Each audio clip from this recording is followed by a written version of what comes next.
Hey guys, I hope you have had a great week. I know I've had a really fun, really awesome week. I've got a lot of cool stuff planned for this weekend. Might have a friend coming up that we get to go out and watch a football game with. I'm so excited for that. And so I've just got a whole lot of great stuff planned. Second week of classes just went great. I hope if you guys are back in school, I hope that you are adjusting well back into school.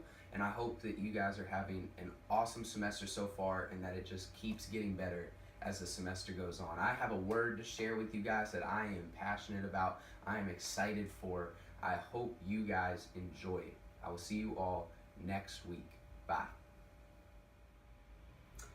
So I know I often deal with the question of what's next. People are always wanting to know, what are you studying? What are you doing in school? What's your plans for after school? What are your plans as you go into your job and into your life? And the question of what's next seems to haunt me wherever I go. And it's a chain of events, really. And the sequence in our life is something that we experience through what I like to call, and what I'll be speaking from today, this chain of events that we establish in our life. I'm going to use Romans 5 verses, I'll start at verses 3b through 5. I'm going to shorten it down a little bit from what I did in my full message so I can get the full point of what I'm trying to give to you guys across. So starting at 3b, knowing, I think that word is so pivotal. If you read verses 1 through 5, that word knowing is really the transition piece behind knowing what the overall, what the arching thing and the arching message that is in this passage. It's knowing this and then applying it to our life. And now, knowing that suffering produces endurance. That's my first point. Suffering produces endurance. Notice it doesn't say suffering produces prevention.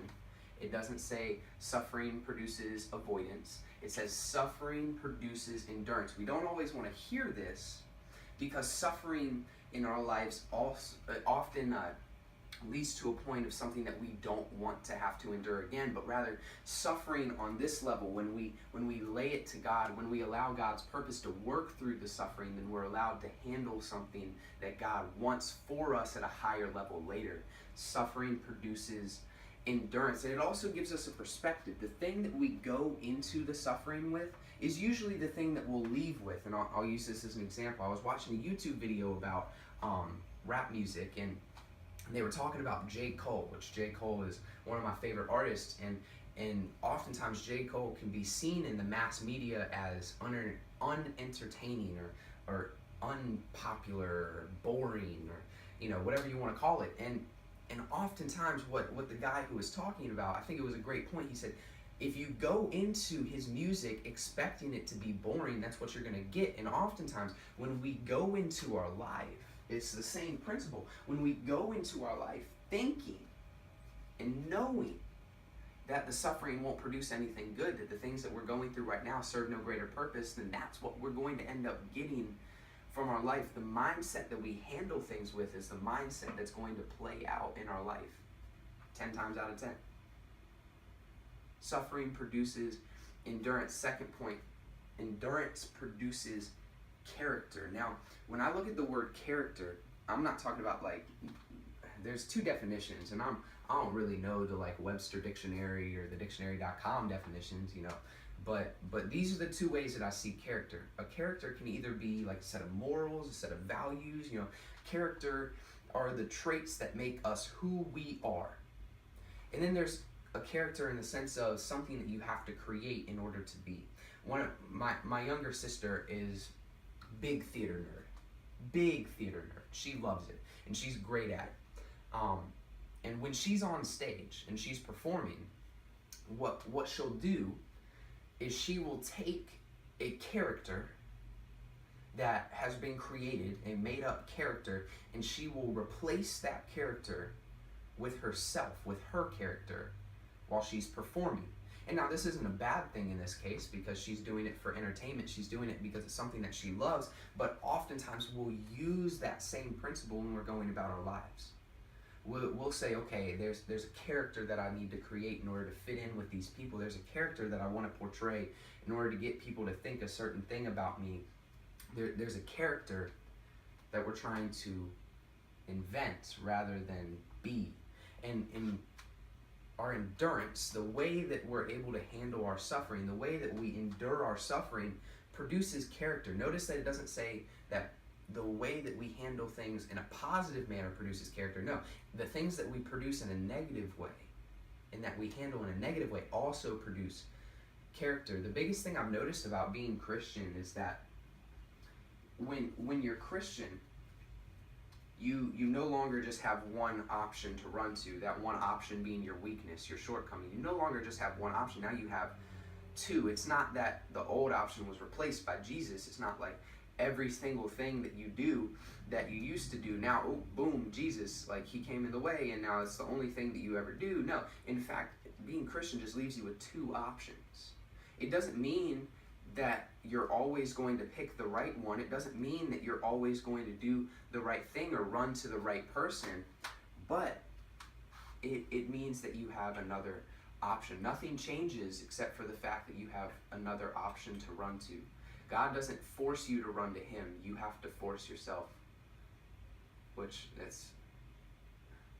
you shouldn't have to force yourself, but sometimes I need to tell myself that too, because I think that going by my own mindset, going by my own ideas of how things are supposed to play out, I think that I would be forcing myself if I went God's way. But no, it's actually God's way that wants to unlock something greater, serve a greater purpose than what we're even able to comprehend.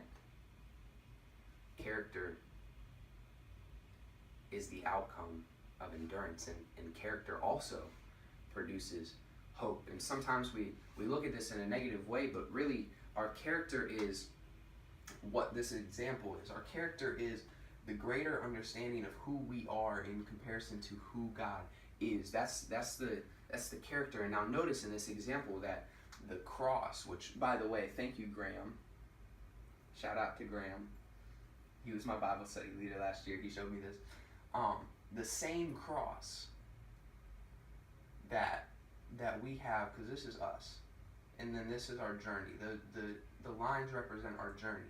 As we journey further with God, we have a deeper understanding of who we are in comparison to who he is. And the cross is the same cross that bridged the gap when we were first saved and when we first turned our life to God. Is the same cross that we are living with now, and our character produces hope, because the faithfulness of the God who got us through these things will also get us through these things. They might be bigger, but so is the cross. You might have more suffering, but the cross is bigger now. And you have a greater understanding of what that cross is. And character produces hope, and sometimes people look down on hope because there's nothing tangible, there's nothing there, but instead, what would you rather turn to? Would you rather turn to the world, or would you rather turn to God? And now in some cases, I can't say that I always do the right thing, but I always have the idea in mind to turn to the right person, and that's because hope does not produce shame. That's my last point. That's what verse 5 is talking about. Hope doesn't produce shame, but it can. That's the thing. Hope can produce shame, and it can produce shame if we put our ideal and expectation in the way that we obtain that hope. What are we putting our hope in? Are we putting our hope in people, or are we putting our hope in the person, in Jesus Christ? And where is our hope going to? Because often where our hope is going to is a great determining factor about what the outcome in our life is going to look like.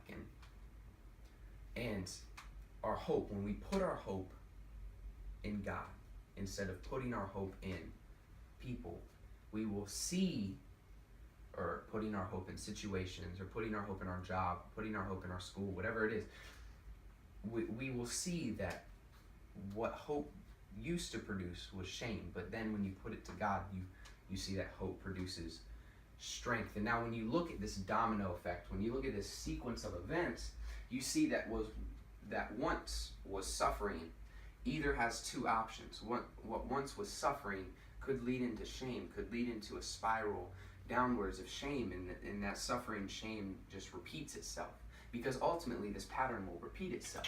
And it's just, do you want to handle it at a lower level, or do you want to handle it at a higher level than you did before?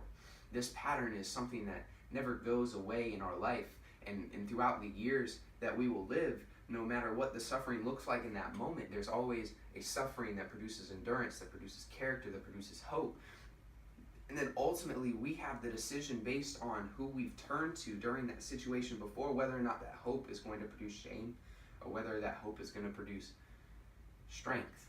And what started in suffering can end in strength as long as you turn it to God. Don't ever lose sight of the situation that you find yourself in because you think that it's too great for God to handle. I hope you guys enjoyed the message for this week.